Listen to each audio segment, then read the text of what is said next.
J'ai une femme d'une cinquantaine d'années qui est venue me voir récemment pour du prurit, donc une démangeaison au niveau vaginal avec des douleurs. Donc, ici, docteur Alexandra, je suis médecin généraliste, puis je vous parle du lichen scléreux. C'est une maladie qui est assez rare, mais c'est difficile à dire. Quand je check les prévalences, on dirait qu'on ne sait pas parce qu'on me dit entre 1 sur 30 puis 1 sur 1000. Fait que c'est très nébuleux. Ce qu'ils disent, c'est parce que souvent, quand ça concerne les parties génitales, on a une mauvaise idée parce que beaucoup de gens vont pas consulter pour ce genre de problématique-là. Mais je pense que c'est quelque chose qui est pas trop fréquent, mais qui est quand même assez fréquent. Puis qu'est-ce qui va se passer? C'est qu'au niveau de la peau, il va y avoir comme une sclérose qui va se faire. La peau va devenir blanche. Puis chez plusieurs femmes, ça va causer comme justement un prurit, une démangeaison, puis une sensation de brûlure. Puis il peut y avoir aussi des douleurs au niveau des relations sexuelles.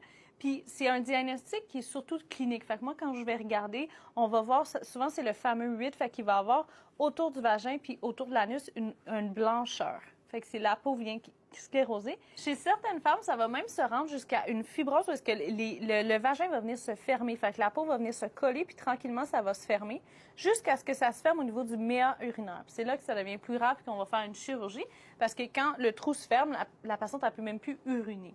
Fait qu'on va venir faire une ouverture pour pouvoir libérer la région. C'est pas toujours le cas où on le fait, mais quand ça atteint le méa urinaire, on va venir le faire. Au niveau du clitoris, ça va être la même chose. Puis, j'avais fait justement un stage avec un médecin qui était spécialisé dans le lichen scléreux. Il y en a pas beaucoup.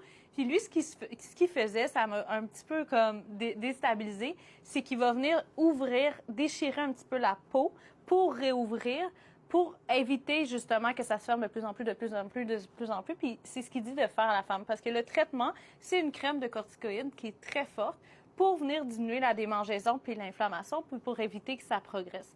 Fait qu'avec la crème, ce qu'il prescrivait, c'est de faire des exercices justement pour étirer la peau puis éviter qu'elle fusionne ensemble. Donc, voici un petit peu le traitement pour le lichen scléreux. C'est sûr qu'il n'y en a pas beaucoup.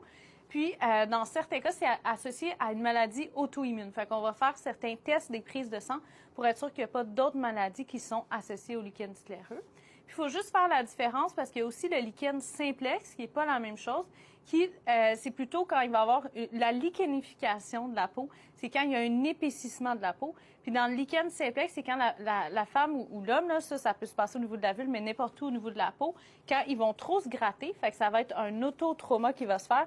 La peau va s'épaissir, ça va s'inflammer, puis il va y avoir des taches comme rouges, brunes. Puis ça va être, dans tous les cas, c'est le même traitement. C'est une crème de cortisone pour venir réduire l'inflammation, réduire aussi le fait que ça pique, puis régler la cause sous-jacente, que ce soit une vaginite, l'utilisation de parfums ou des irritants qui va venir causer cette démangeaison-là.